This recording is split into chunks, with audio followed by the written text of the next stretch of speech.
Sige. So, again, tapos na tayo sa Bread of Life discourse, and I hope you enjoyed the Bread of Life discourse. But now we continue in the ministry of Jesus. No? So, if you follow the chronological order ng Gospel ni Mark, now he just walked from sa water, no? Yan yung story na before this ano. So we you know, this gospel this Sunday is a different way how Jesus gave his ministry.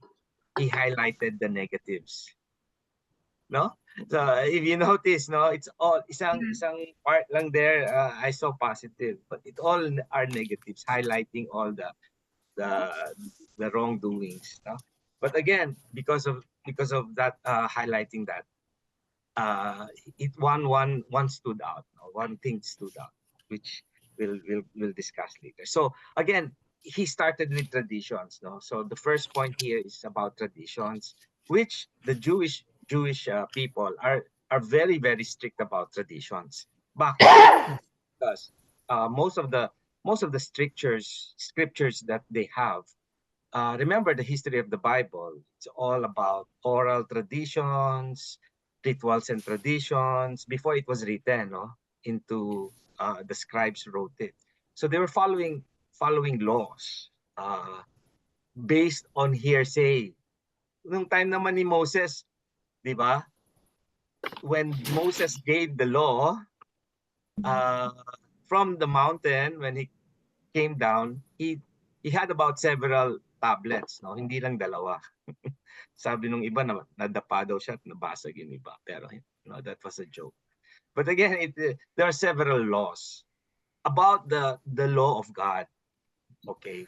And do you know how many Jewish laws there are in the Bible?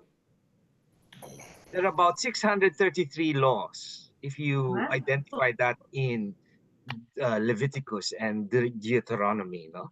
So there are about 633 laws, and not all of this came down from the law that God gave Moses. Oh, tataka kayo, saan galing yung ibang law? Now, Aaron no, was the high priest during the time of the Exodus. No, so yung time ng Exodus, Aaron wrote laws based on their struggles in their faith during that 40 years in Exodus. Kaya dumami yung law, na meron itong law that, you know, those laws that you hear about in this gospel about the being unclean. Okay? So sa kanila, being unclean, one of that, yun nga, is eating with dirty hands. No, that's unclean. Eating with dirty clothes, so they have to really be clean. No? And then when yun nga, sabi nila, even after going to the market, they wash their hands, they change their clothes because of the people around them are unclean. Yan. So they get into the market na maraming Romans na hindi sila Jew, anything na who is not Jew would be unclean for them. Tapos ito pang worse, there are foods that you cannot eat, like pork is unclean because nga they see how pigs eat, no, they're dirty. And also you will ito magtataka kayo, even women who have menstruation are considered unclean because they are shedding blood, no, because blood is for them unclean, other than the unblemished blood of a lamb that is being offered to sa temple for atonement of their sins. So that's why sa kanila, very conscious sila about what is clean and unclean. So that's why yung tanong ni Angela kanina the second reading, why is it that yung one of the commentaries saying about God's creation, that's what he's saying, nothing God created is unclean. So these are good for God. But men, in their traditions, they made it unclean, no? So that's why itong message ni Jesus, no? They were so focused on being unclean, they forgot, they omitted the righteousness of God. For example, yung mga mahihirap, they're considered outcast. So, nakalimutan nila yon. Widows, orphans. That's why if you notice on St. Paul, sinabi niya on verse what was that? Last verse dun sa reading ni St. Paul, he say that in the sight of God, our Father, pure and blameless religion, widows in their need, by helping orphans, widows in their needs, no? So in here, sinasabi nila na you Pharisees, you've been self-righteous. You forgot your real essence of the law of God. Do you understand? So now, because of traditions, they were misled na. No? Ang layo na from the time of Jesus at the time of Moses giving that particular law. That's why nag-evolve ang law that became them very particular on their outside. na nalimutan nila ang pagiging righteous for others. Okay, which is the law of God. Okay, so that's why now the second point nga is about these the following traditions. Is it good or not in our time? Is it good or not? Marami tayong traditions that we follow. Ano mga traditions na yan? I mean, we follow what kind of tradition? Well, in the Philippines, marami. Nazarene, Santo Niño. Those are traditions. Those are specific to the Philippines only. We celebrate Santo Niño for the Philippines only. Yung mga fiesta traditions, no, yung mga Flores de Mayo, di ba? Inaano natin in the procession of the statues, no, mga patron saints. Those are traditions. Question is, are they good or not? Di ba? So the question, to answer that question is, traditions are not pinagbabawal ng simbahan. No, but what does it make us? If it gives us closer to God, then that's all right. That's why these traditions that the Jews were following, hindi nila naisip or hindi nila nagagawa yung makilala ang Diyos at gawin ang utos ng Diyos, the rules of God. So that's why these traditions that we do, it should make us nearer or understand the wisdom of God better. So we are saying na the traditions are not hindi pinagbabawal yan. Okay? So it is we use this so that our relationship with God becomes better and closer to Him. Right? So ang pinaka-summit of that example, or pinaka-ultimate of the example, is our Holy Eucharist. That's a tradition, huh? That started when? Started when? When Jesus during the Passover. Last Supper. Last Supper. And yet we're still doing it. And it's because, again, it was given to us by Jesus because He wants us to remember Him, no? In thanksgiving for what He have done for us. No? So that's why yun ang, I think, the important fact that what happened to the Pharisees. They forgot to know how they would observe this tradition. To what purpose? Is really to see God in themselves for others.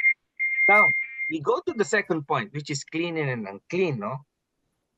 So ito lang ang, well, that's what I noticed lang, na this is the positive part in this gospel, which is verse. What verse? What comes out from the heart of man? Diba? Goodness, no? Diba? Yan lang yun, parang positive na ginamit ni Jesus to indicate how we should imitate God.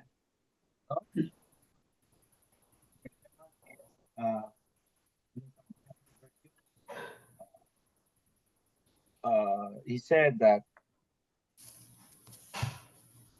where's that verse? On verse 21, nothing enters person from the outside that can make him unclean. It comes from within that makes a person unclean. So what comes from the heart of the person is what goodness that Jesus wants to see from these people. So ang nangyari is what he wanted them to be more kind, to less self-righteous.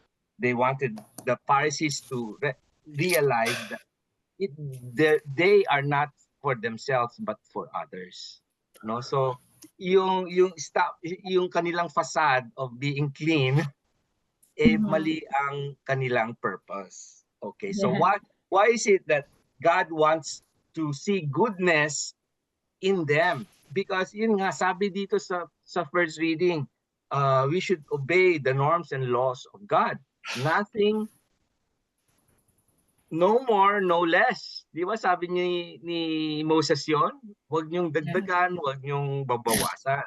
Okay? And yet, what was the purpose of God giving that law? No? What is the purpose of God for them to observe the law? It's sinabi niya sa verse 7. If you look at verse 7 sa Joshua, verse 7, sabi niya dito, for in truth, there a nation as great as ours, whose God are near to it as Yahweh, our God. It is to us whenever we call upon him.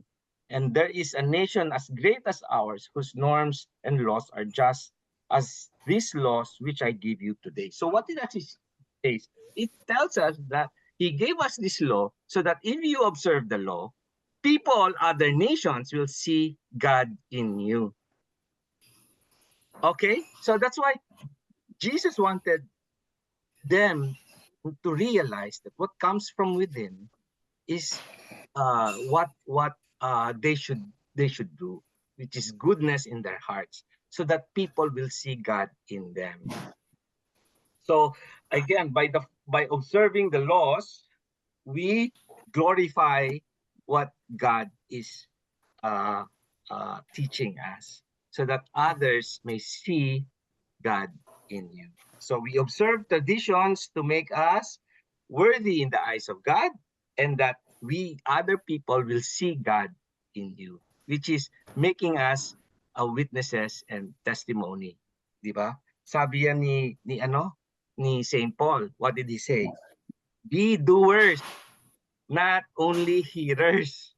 Okay, ito yung traditional na sinasabi ko. Kapag hearers ka lang of the Word of God, you are these Catholic consumers. Hear ka lang ng hear. Wala kang ginagawa.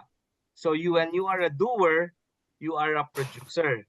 Catholic producer ka, just like Angela, who's producing these things for herself. No, she's motivated to do it. So again, all these things that we hear of being clean and unclean, we need to know why we need to be clean inside. It's for us to do God's work, to help. Dito sinabi ni St. Paul, to help widows, orphans, so others can see the goodness in you. Through how? By helping them. Okay, so that's my reflection actually for this Sunday. Okay, yeah. So I hope I added to your. Yes, that's very good, brother. It's very good. Thank you so much. Can I take a picture, please? Oh, sure. Okay.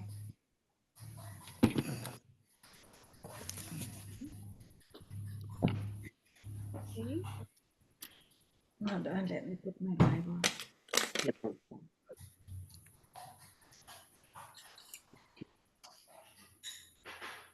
Igano mo yung Bible dito, Ate Carm. Higher,